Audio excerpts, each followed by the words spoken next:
A fierce, unrelenting competitor, Johnson enters every race with expectations of winning. But sometimes there's a little extra incentive. This week, Junior will be racing before the home folks at North Wilkesboro, North Carolina. Johnson and Nab were at the track early to work the kinks out of a brand new number 26, and the best way is to give the car a few practice whirls.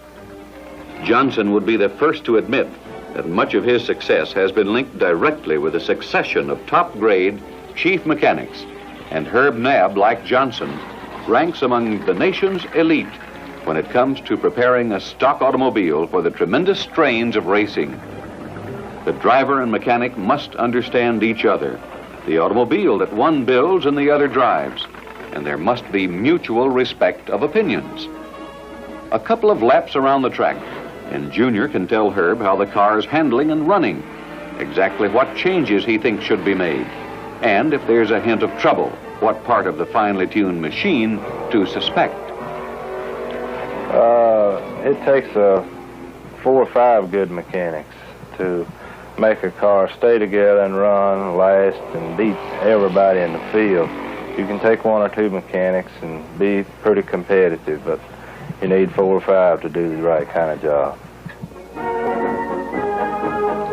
There's a little bit of the county fair atmosphere at a stock car race, particularly here in North Wilkesboro, and usually it's an all-day affair for the entire family. They'll come pouring out of the hills of Wilkes County to see good old Junior run, and he hopes that this time he won't disappoint those thousands of friends and neighbors.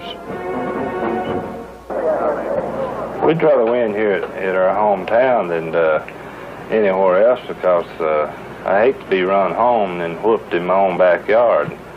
This place we like to win a little bit over any other place we run. Johnson has not had a win here at North Wilkesboro since his early dirt track days, and this hasn't set too well with him. But if his practice laps and qualifying runs were any indication, this could be his day. Junior broke all track records in nailing down the pole position, and all the other drivers know that when that green flag drops, the Ronda Roadrunner is going to be the man to beat.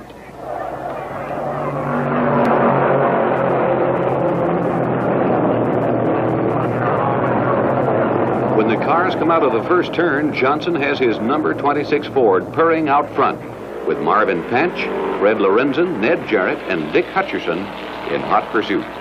Winning this 250-miler seems to have become an obsession with Junior. He's setting a blistering pace around the 5/8-mile track, and within 5 laps is already lapping some of the slower cars in the field. The one big question in everybody's mind: can Junior's car stand this tremendous pace for 400 laps? But this is what the home folks came to see. Old Junior out front and still charging. There's no place on a racetrack for anyone except a driver who's concentrating, and Junior admits that it's doubtful if he'd notice should every spectator get up and leave while a race is in progress.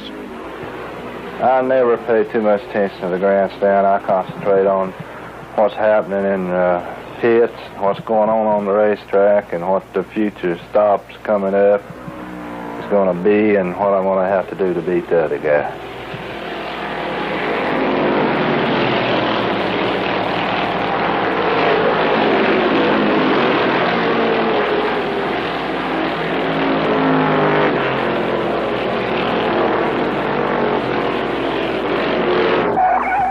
Often it's the other driver's troubles that interrupt an otherwise smooth ride for Junior.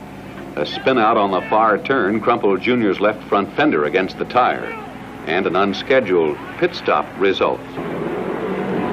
The pit crew on a race car is, I'd say 90% of winning or losing. They got to be as good as a driver, as much skillful as a driver, and take as much pride in their work as the driver does in his. If you don't have a real good pit crew, you lose out in the pits when you come in to make a pit stop, and it sure is a real good feeling when I make a pit stop to know that the guys in my pit's going to put me back on the racetrack as fast as humanly possible.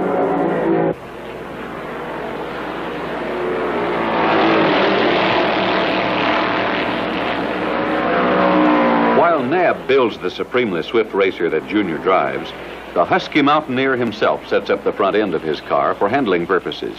Junior likes the right front wheel set out farther than most drivers. This makes it cut harder, but this is the way Junior wants it. It takes an enormous amount of strength to manhandle his car over the long-distance races. Junior says he doesn't feel like racing unless he's leading or running for the lead. And he has been racing too long just for the glory there is in it.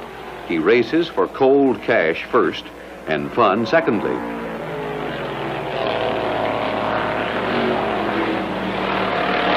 For almost 300 laps, Johnson has been leading the race. He's had perfect teamwork from Nab and his pit crew, and with the car running beautifully all afternoon, has had no trouble outdistancing a field that includes stock car racing's best. Only Marvin Panch in car number 21 is in the same lap with him. But Junior knows that he doesn't have this one in the bag by any means. More times than he would care mention, Junior has had things going his way, and then suddenly have something happen to shatter all hopes of winning. But if that's the way the chips fall, you'll hear no sobs from Johnson. He still races the only way he knows, flat out.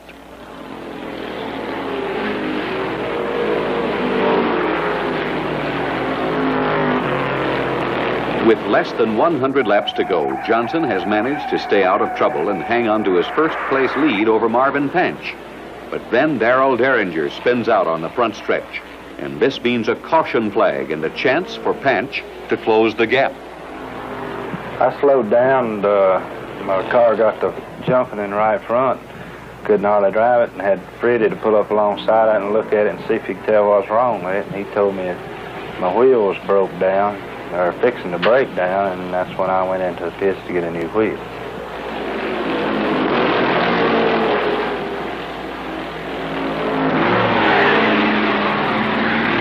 Marvin Panch has taken over first while the broken wheel was replaced on Johnson's car.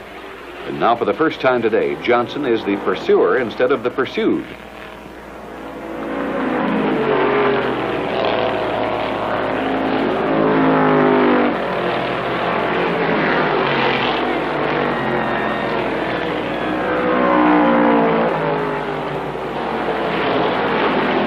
But then, with 8 laps to go, fate takes a hand. Panch's fleeing first-place car can't stand the strain. His right front tire explodes, throwing him into the rail, and dejected Marvin climbs out to watch the final laps from the infield.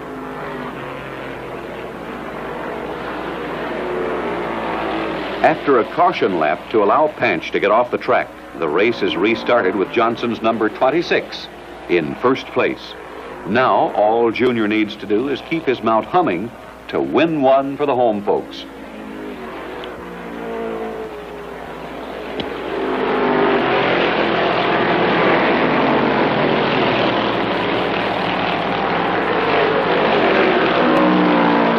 The checkered flag drops, and that means Junior's last signal from his jubilant pit crew is that worldwide symbol of success, the American dollar sign.